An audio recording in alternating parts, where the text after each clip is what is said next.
साथियों नमस्कार। Railway NTPC और ग्रुप डी की एग्जाम की आप तैयारी कर रहे होंगे तो बहुत ही शानदार क्वेश्चन हम लोग लेकर के आए हैं जो रेलवे के में बार बार पूछे गए हैं। तो देर न करते हुए चलते हैं क्वेश्चन पे। यह है वलय युक्त ग्रह कौन सा है। यह वलय युक्त ग्रह कौन सा है तो शनि है, वलय युक्त है।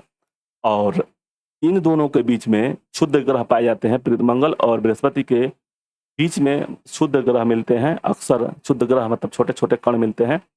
और बुध जो है याद रखिएगा, बुध है जो सूर्य के नजदीक में सबसे सबसे नजदीक ग्रह है सूर्य के नजदीक में। ठीक है, तो वलय युक्त जो ग्रह होता है वह हो जाएगा मंगल। अरे मंगल है, सॉरी शनि है। ठीक है, आगे देखेंगे ध्रुव तारा किस दिशा में इंगित करता है। तो ध्रुव तारा जो होता है उत्तर दिशा को यानी कि नॉर्थ दिशा को इंगित करता है। ठीक है, डिनोट करता है, इंडिकेट करता है। ऑप्शन सी से हो जाएगा। तारों और सूर्य की ऊर्जा का स्रोत क्या है, ये आपको बताना है। बहुत ही शानदार क्वेश्चन, यह पूछता भी है। क्वेश्चन है कि तारों और सूर्य की ऊर्जा का स्रोत है। ऑप्शन में है कि नाभिकीय संलयन है, नाभिकीय विखंडन है, दोनों है, कोई नहीं है। नाभिकीय संलयन देखिए 100 से सूर्य है, 100 से सूर्य को याद रखिएगा, 100 से संलयन है और तारों का भी होता है। इसमें एक और चीज याद रखिएगा, हाइड्रोजन जो बम होते हैं, हाइड्रोजन बम जो होता है वह भी नाभिकीय संलयन से होता है। विखंडन में कौन से होते हैं तो परमाणु बम जो होते हैं, परमाणु जो बम होता है वह जो होते हैं वह नाभिकीय विखंडन के द्वारा होता है। तो इसका आंसर क्या हो जाएगा, ए से हो जाएगा। देखिए नेपच्यून की खोज किसने की थी ये आपको बताना है। तो नेपच्यून की खोज जो है गैले ने किए थे। ऑप्शन बी से ए से हो जाएगा, ऑप्शन ए से हो जाएगा। यह है कि मनुष्य ने पहली बार किस वर्ष चांद पर कदम रखा था, ये आपको बताना है। तो चांद पर रखने वाले सबसे पहले कौन थे, नील आर्मस्ट्रांग थे और वह 1969 में था। ऑप्शन सी से होगा। अंतरिक्ष यात्री को आकाश का रंग दिखाई देता है। अंतरिक्ष यात्री को आकाश का रंग काला दिखाई देता है। ठीक है, इस कारण क्या है कि वहां पर वायुमंडल नहीं मिलता है, निर्वात होता है, इसलिए वो काला दिखाई देता है। ऑप्शन डी से हो जाएगा। लेकिन अगर अंतरिक्ष से पृथ्वी को देखेंगे तो पृथ्वी जो पृथ्वी है वह कैसा दिखाई देती है तो वह नीला कलर का दिखाई देती है। आगे देखेंगे कि सूर्य की सतह का तापमान कितना होता है तो 6000 के होता है। ये याद रखिएगा, सूर्य के तापमान का सतह जो होता है, सतह का तापमान जो होता है कितना होता है तो 6000 होता है। ऑप्शन ए से हो जाएगा। सौरमंडल का सबसे छोटा उपग्रह कौन सा है, उपग्रह बोल रहा है तो यह जो डिमोस हो जाएगा। डिमोस क्या है, यह मंगल ग्रह का जो मंगल ग्रह है उसका जो है फोबोस और डिमोस में तो यह सबसे छोटा उपग्रह है। और सबसे बड़ा ग्रह जो जुपिटर का आता है गैनीमेड, इसको भी याद रखिएगा। ठीक है, ऑप्शन बी से हो जाएगा। क्षुद्र ग्रह स्थित होते हैं, ये आपको बताना है कि क्षुद्र ग्रह कहाँ पे स्थित होते हैं। तो क्षुद्र ग्रह जो होते हैं मंगल और बृहस्पति के बीच में स्थित होते हैं। ऑप्शन बी से हो जाएगा। पृथ्वी अपने अक्ष पर एक घूर्णन अपने घूर्णन करती है किस तरह से, तो वह पश्चिम से पूर्व की ओर जाती है पृथ्वी।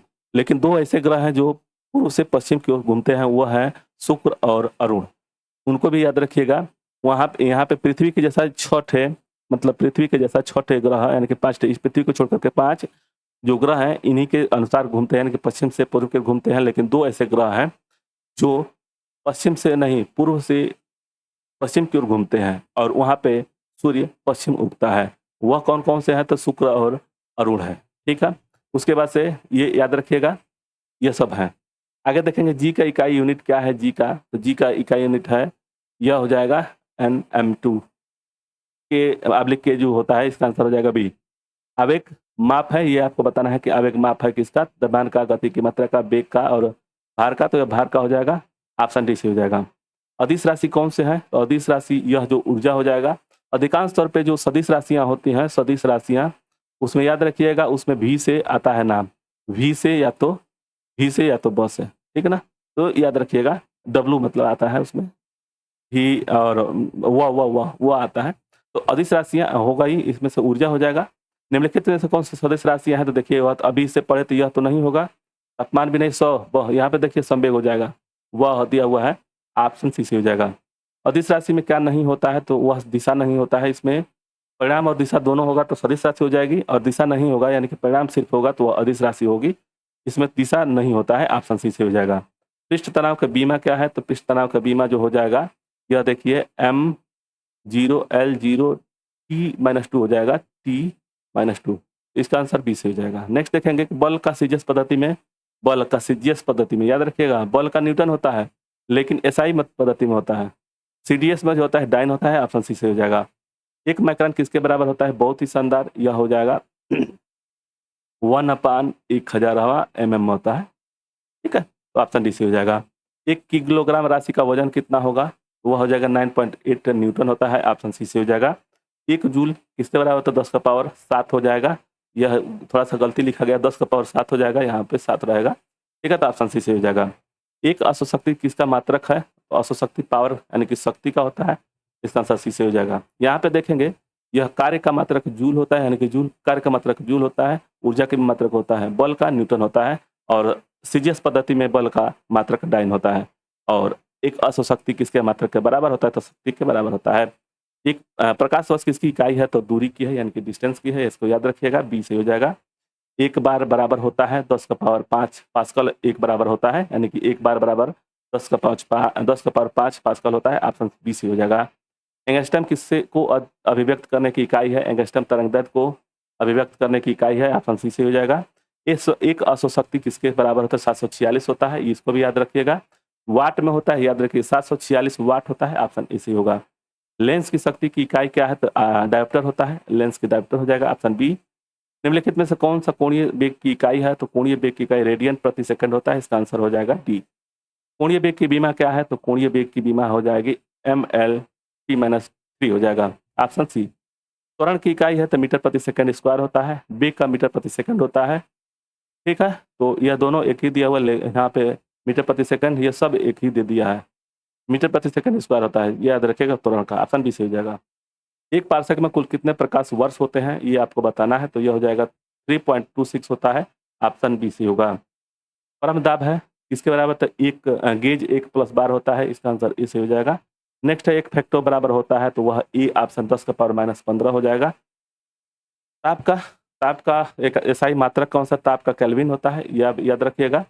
यह पूछता भी है, पूछ देगा यहाँ पे कि मनुष्य का तापमान सेंटीग्रेड में, केल्विन में और फ़ारेनहाइट में क्या होगा, तो आपको बताना है। आप लोग कमेंट जरूर करिएगा इस पे। आगे देखते हैं, ध्वनि की तीव्रता किसकी माप के लिए की जाती है? तो डेसिबल डीबी में, ऑप्शन सी से हो जाएगा। ज्योति तीव्रता का मात्रक, ज्योति यानी कि कोई अगर कैंडल जगह है, ज्योति तीव्रता का हो जाएगा कैंडेला। कैंडेला मतलब कोई कैंडेला जलाएंगे तो उसकी ज्योति हमारे आंख पर तीव्रता डालेगी, इसको याद रखिएगा, ऑप्शन बी से हो जाएगा। ध्वनि की पिच निर्धारण होती है तो उसकी आवृत्ति पर, फ्रीक्वेंसी पर पिच निर्धारित होती है, ऑप्शन सी से हो जाएगा। और किसकी भेदन क्षमता अधिक होती है? तो यह गामा किरणें की सबसे अधिक भेदन क्षमता होती है, ऑप्शन सी सही होगा। इलेक्ट्रॉन बोल मात्रक है तो वह ऊर्जा का होता है, इसका आंसर डी सही होगा। और विद्युत धारा का एम्पियर होता है, याद रखिएगा, ऑप्शन ए। ओम किसका होता है? तो विद्युत प्रतिरोध का होता है, इसको भी याद रखिएगा। वोल्ट विभवांतर का होता है, विभवांतर का होता है। और आवेश, विद्युत आवेश का जो होता है वह होता है कूलम। तो इन सभी को याद रखिएगा। एम्पियर जो होता है ऑप्शन ए से हो जाएगा। हेनरी इकाई है किसका? तो हेनरी प्रेरकत्व का है, ऑप्शन सी से हो जाएगा। यह प्रतिरोध ओम का होता है, विद्युत धारिता एम्पियर हो जाएगा। आगे देखेंगे कि विद्युत आवेश का मात्रा कौन सा? तो कूलम है, इसको भी याद रखिएगा। हेनरी का प्रेरकत्व हो गया एम्पियर, यानी कि धारा, विद्युत धारा का एम्पियर हो जाएगा। और विद्युत आवेश का मात्रक ऑप्शन बी सही हो जाएगा, कूलम। ठीक, नेक्स्ट देखेंगे, रसायन उद्योग में कौन मूल रसायन माना जाता है? तो H2SO4 होता है, सल्फ्यूरिक अम्ल होता है, ऑप्शन सी से होगा। विटामिन के का रासायनिक नाम क्या है? तो विटामिन के का फिलोक्विनिन होता है, इसका आंसर ये सही हो जाएगा। जैसे ADEK जो होता है इसको याद रखिएगा, रेटिनाल, और ए का रेटिनाल ऐसे करके आता है, फिलोक्विनिन होता है, इसका होता है के का। आगे देखें कास्टिक सोडा का रासायनिक सूत्र क्या है? तो कास्टिक सोडा का NaOH होता है, इसका आंसर हो जाएगा ए। नेक्स्ट देखेंगे जल का रासायनिक सूत्र क्या है? H2O होता है, बहुत ही जानते भी होंगे, इसका आंसर बी से हो जाएगा। निम्न यंत्र में विद्युत धारा का मापन यानी कि एमीटर होता है, इसका आंसर विद्युत धारा मापने के लिए एमीटर का प्रयोग करते हैं, ऑप्शन डी से होगा। डायनामो परिवर्तित करता है, तो डायनामो क्या करता है? वह जो होता है डायनामो क्या यंत्र है, मैकेनिकल से इलेक्ट्रिक एनर्जी में करता है इसको, इसका आंसर सी से हो जाएगा। यह एक यांत्रिक ऊर्जा को विद्युत ऊर्जा में परिवर्तित करता है। आगे देखेंगे ट्रांसफार्मर का उपयोग होता है, तो क्या होता है कि वह एसी को एसी में ही परिवर्तित करता है, बस अंतर इतना है कि उच्च एसी को निम्न में या निम्न एसी को उच्च में बदलता है, इसका आंसर भी सही हो जाएगा। और सूर्य की किरणों की तीव्रता मापने वाला तो कैस्कोग्राफ एक्टियोमीटर होता है, एक्टियोमीटर होता है, ऑप्शन सी से हो जाएगा। और कौन मैग्नीफाइंग ग्लास की भांति प्रयुक्त होता है? तो उत्तल लेंस होता है, यह हो जाएगा। अभिसारी कन्वेक्स होता है, इसका आंसर हो जाएगा सी। और प्रकाश का वेग सर्वप्रथम किससे मापा था? तो वह रोमर ने नापे थे, इसका आंसर सी से हो जाएगा। प्रकाश का वेग सर्वप्रथम किसने मापा था? तो रोमर ने, ऑप्शन सी से हो जाएगा। और इतना ही क्वेश्चन था इस वीडियो में। आप लोग वीडियो अच्छा लगेगा तो लाइक शेयर सब्सक्राइब करेगा। मिलते हैं नेक्स्ट वीडियो में, धन्यवाद, जय हिंद, जय भारत। और साथ में इसका PDF इसी वीडियो के डिस्क्रिप्शन में जब जाएंगे तो आप एक टेलीग्राम का लिंक होगा, आप वहाँ से डाउनलोड कर सकते हैं। धन्यवाद।